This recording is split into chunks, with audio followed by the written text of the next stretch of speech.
guys, avoid these mistakes. So my name is Metha Fox. I help people.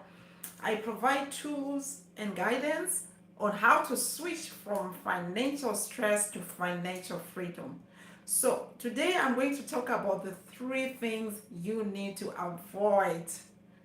All right, so my name is Metha Fox. I've been here in Canada for the past 2 decades and more. I'm from Zimbabwe. I'm so passionate about helping people gain financial freedom. And I know financial stress can cause sicknesses. So, as a wellness and financial coach, I combine these two topics so that I can help you live your best life. So I'm just gonna wait a few, maybe a minute or two for people to come in. I did not even tell anyone I was coming. So, anyways, you are going to watch this as a replay. So, guys, avoid these three things when you arrive in Canada. Avoid getting expensive accommodation. So, for example, if you come to Canada as a single person, oh, I said 1 minute. I'll just wait for people to come in.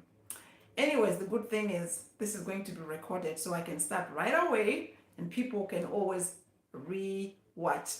Wow, let me just share this live stream with my. Sorry, guys, I was just sharing my live stream. Yes. Hello, welcome.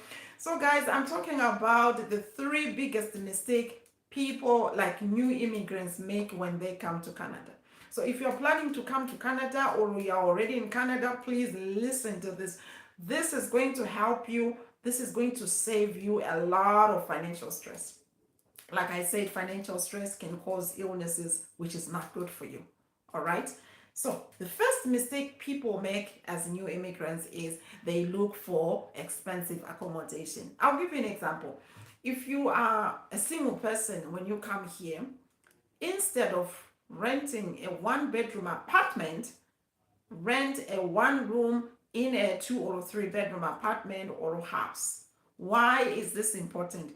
It is going to help you save money because if you rent a one-bedroom apartment, the cost right now is ranging up to 1700, and actually it depends with the location. If you go to Vancouver, BC, it's way up. So this is the first mistake you need to avoid. Why am I sharing this? Because if you don't avoid this mistake, you are going to be financially stressed because I need 2 bedroom apartment. Okay. So this is going to cost you. I'm going to read comments later. Thank you for the comments. I will read them after I'm done. So what I was saying is, I'll give you an example. I have Indian friends. What Indians do when they come, they share a one house, like 3 families. Why do they do that? They are trying to cut expenses. But our people, when we come, when I say our people, African mostly, right? When we come to these countries, we want our privacy, but privacy is expensive. So, for just 3 years, just try the best you can to live in a shared house or apartment. It's going to save you money. I'll give you an example. When I started my first 5 years, I went $45,000 in debt. I was living in a townhouse. So that means all the expenses were on me. So I was paying a whole lot of money. And then I decided, you know what? Debt was choking me. So this is the one thing you need to avoid, avoiding debt. Because when your expenses are way more than your income, you are going to borrow, and that's a trap. That's not good. So instead of renting one-bedroom apartment, just do this: rent one room in a house or in an apartment. It's cheaper. Because the thing is, your first 1 to 3 years in Canada should be your foundation where you are building financial freedom. It starts the day you arrive. Your spending will determine whether you are going to achieve financial freedom or financial stress. So, which one do you choose? Financial freedom or financial stress? So, avoid that. So, how about A family. Okay, if you are a family, what you can do is find cheaper places where it's safe, because safety is good. Some places here, when I talk about Edmonton, the prices are really good, but it's not very safe. I was talking to one elderly lady. We were at a ladies' gathering, and she's a senior, and she said, I have to go home.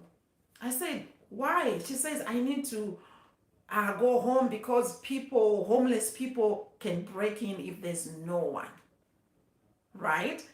The point of my story is, yes, it's good to save money and find cheaper accommodation, but is it safe? So if the accommodation is safe and cheaper, stay there maybe a year or 2 years while you are building your financial stability. Then the second mistake people make, I'm telling you, I did this mistake. The worst thing you can do as a new immigrant is to buy a car on loan. Oh, I regretted that. When you buy a car on loan, you are digging yourself in a big hole, especially in this country. I did it, I suffered. I said, you know what? Not again. Okay. Why is it a big mistake to get a car on loan as a new immigrant? Right now, you are building debt instead of building an emergency fund. And some people will be like, hey, Canada is cold, it's minus 20, minus 40. I need a car. I totally understand. But you also need your sanity.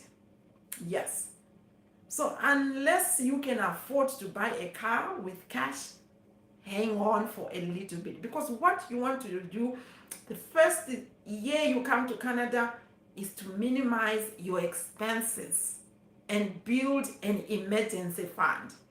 Most people, they don't have an emergency fund. They rely on borrowing to pay off for the emergency, which is a trap. Do you know a $10,000 credit card borrowed, maxed out, and you pay minimum payments for 10 years, you are going to pay 10x. I haven't done the numbers, but it's a lot of money you are going to pay. So avoid debt to pay for emergencies. I cannot stress this enough. And another thing is, when you borrow money, you are a slave. The problem is when the banks said, we understand you cannot pay it in full in one payment, just to do minimum payments. It's a trap. It's gonna keep you in bondage. You are going to lose a lot of money paying interest charges. Those interest charges, if you are to pay into your savings account or investment, in the first 5 years, you are going to be in a better financial position. Okay? And then, third mistake new immigrants make when they come to Canada is to do 2 to 3 jobs. That's a big mistake. Let me explain why. Here in Canada, we have tax brackets. So the more money you make, the more the government take. So when you have 2 jobs, 3 jobs, you are working for the government. Because what will happen is when you file your taxes, the government will recognize that you have earned a lot. So they were taking your income tax using a low tax bracket. But now they realize, oh, your tax bracket is there because you are doing 2, 3 jobs, more income, they will take more. So you are working for the government. So what you need to do when you arrive in Canada, find one job and a side hustle.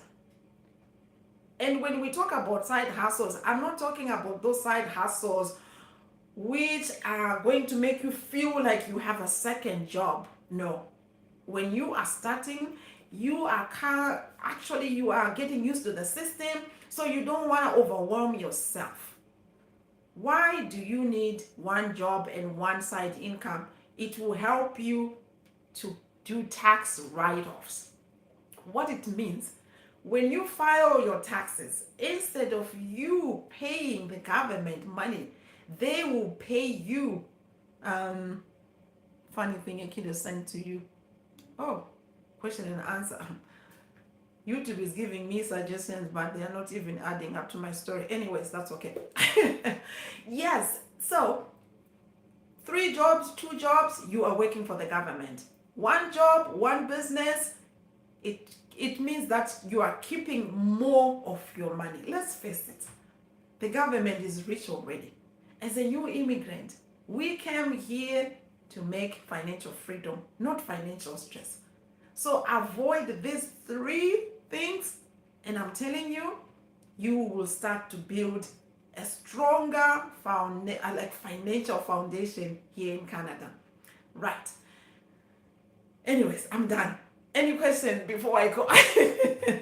This was supposed to be just a quick one, like 3 mistakes people make when they land as new immigrants within their first 3 years. These 3 mistakes will cost you your sanity, and it means you are going to be financially stressed. So guys, avoid these 3 things if you are planning to have a sweet time in Canada.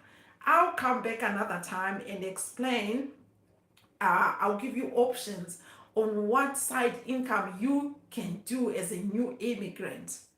And this side income is going to help you save money and make money from your utilities and essential services. Let's face it, those are the biggest expense we have, household expenses. Rent, mortgage, essential services, utilities. So I will show you as a new immigrant how you can start saving and making money so that your first 3 years in Canada are not going to be stressful. Anyways, I have to go. I have got this question here. I need 2 bedrooms apartment. Oh, okay. You need, are you still here? Let me see if you're still here. You need 2 bedrooms apartment. Which city are you in? Which city? Because if you're looking for accommodation, it depends. Like Edmonton prices are not very bad. Yeah, the prices are really good, but when we talk about Toronto and BC, yes. So tell me where, because I actually, in our ladies group, there's somebody who posted. Yeah, so so my job is to connect people with the right tools and guidance. So you are looking for a 2-bedroom apartment. Which province, which city? All right, so if you are not here anymore, I'm not gonna answer that one because you are not here. But anyways, guys, thank you so much. If you are not subscribed, subscribe. I'm gonna come back again sharing more tips on how to switch from financial stress to financial freedom when you come to Canada. And on this channel, I also talk about relocation tips to Zimbabwe, where I give business ideas on what to do when you retire in Zimbabwe. So I'm like a bridge for Canada and Zimbabwe. Tools and guidance for coming to Canada, tools and guidance for relocating to Zimbabwe. That is where I am from. Anyways, 2 BHK, I don't understand that one. Okay, so there's no more questions. Anyways, this was supposed to be a quick, precise. So if you haven't subscribed, please subscribe, like, and share so that ring the bell so that next time when I come, you will be notified. So thank you so much, guys. I'll see you next time as I'm bringing more topics. If you want to connect with me, what you can do, you can inbox me in my email. So my email is solution@tbhwellness.ca. So I'm a wellness and financial freedom coach, providing tools and guidance, helping people switch from financial stress to financial freedom. Thank you so much, guys. So yeah, you can reach me, Solution, or you can just go to my channel, and what will happen is on one of my videos, you can just comment and say, what's your email address so that you can contact me if you need any guidance or any tools coming to Canada, and if you need any guidance and tools relocating to Zimbabwe. So guys, thank you so much. I'm super excited. Don't forget to follow, like, and share. My name is Metha Fox. Have a great day. Take care.